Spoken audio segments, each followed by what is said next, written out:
Hello, my name's Steve Barrett. I'm the editor-in-chief of PR Week. I'm delighted to be here with Tony Signore, who is the CEO and managing partner of Taylor Global.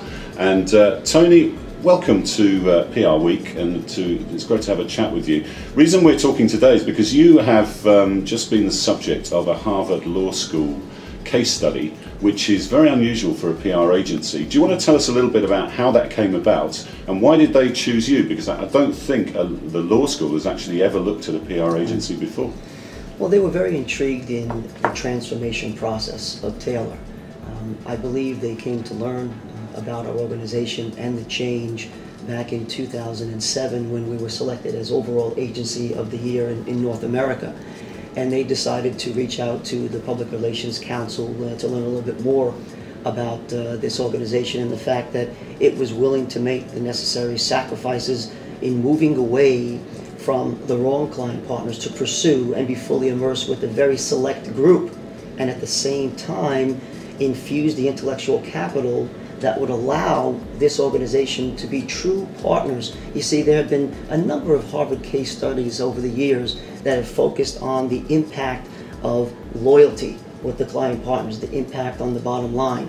And we were able to demonstrate in moving away from, believe it or not, more than 70 clients down to 15 client partners, significant growth for the organization. So that was really the reason they wanted to take a closer look at Taylor.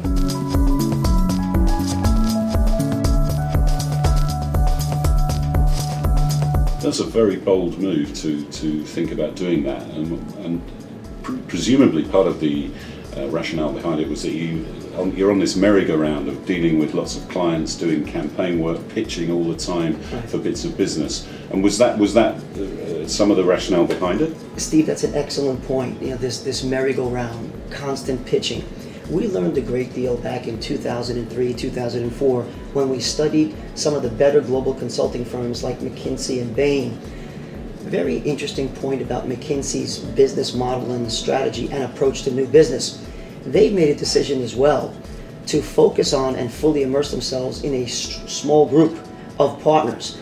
There has been much less in the area of aggressive new business pitching. They wanted to put themselves in a position to understand the client partner's business as well as, if not even better than the client themselves. So Taylor wanted to move in that direction, and we felt we can deliver our best work with a very select group of client partners that we decided to pursue and be desirable in their eyes.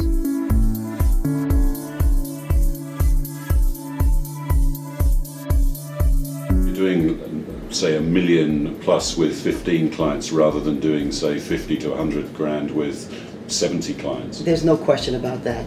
Again, it all comes back to this fully immersive approach, and we felt that was the ideal model for us. Now, you mentioned earlier this was a bit bold and risky. You know, there are many organizations that have felt that we are putting too few eggs in this basket, and our feeling is this: when you do have this true partnership that you establish with this select group, the chances of them consolidating away from your organization are much narrower. And in fact, the old business model that we lived by back in 2003, 4, and 5, I don't believe that organization would have survived the economic downturn.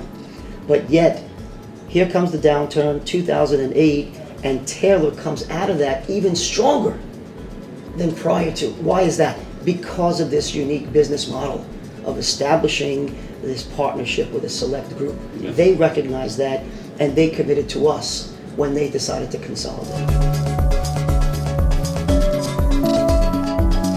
What was it like having the consultants in? Because these guys come in and they really take the microscope to your business, don't they? And they were in for 8 to 9 months doing a forensic analysis, but the whole process took something like 18 months. What was that like? That's true. Well, certainly we respect the process, and in fact, you know, I always understood there was a tremendous sacrifice and commitment that was needed anytime you decided to embark on such an examination by the likes of Harvard.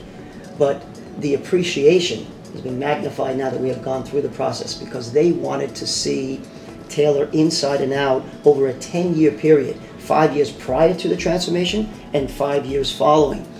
They wanted to look at all of our client work. They wanted to speak to our client partners. They wanted to understand from them what the differences were. They wanted to speak to staff. How did we undergo this transformation? Because again, it's a process that requires many years of sacrifice and commitment. It's not an event.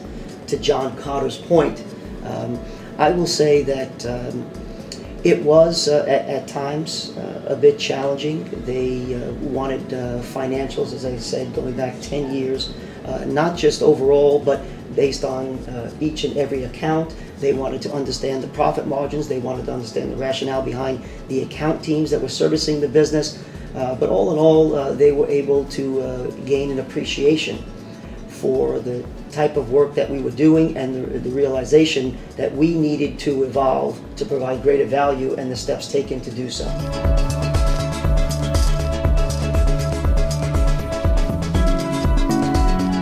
Finally, Tony, a couple of final points.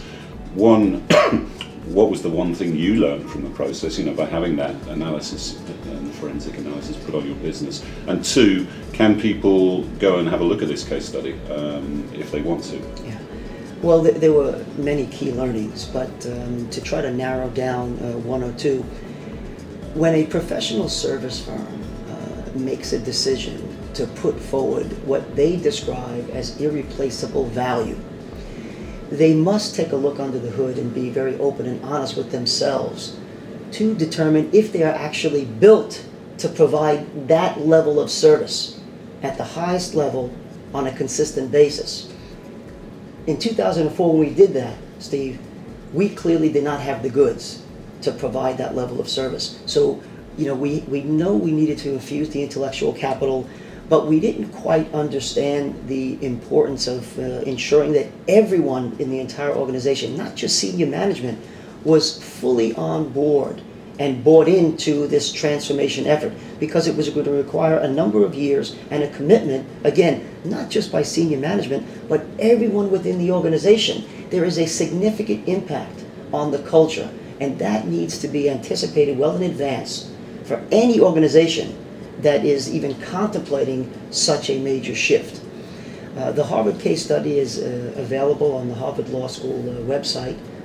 It is available for sale. I understand it's actually $10 to receive an electronic copy, but I think the 25-page case is certainly an examination and an opportunity for many firms like ours, small, mid-sized organizations who are looking to find their place to put themselves in that upper right-hand corner.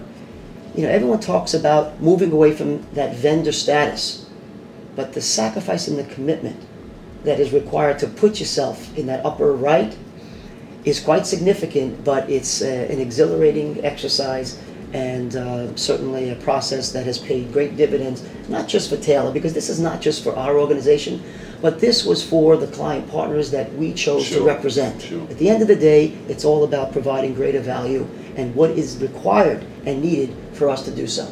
All right, Tony, well, thanks for explaining that, and a case study well worth checking out, I think, on the Harvard Law School website. Thanks for joining us today on PR Week. Pleasure.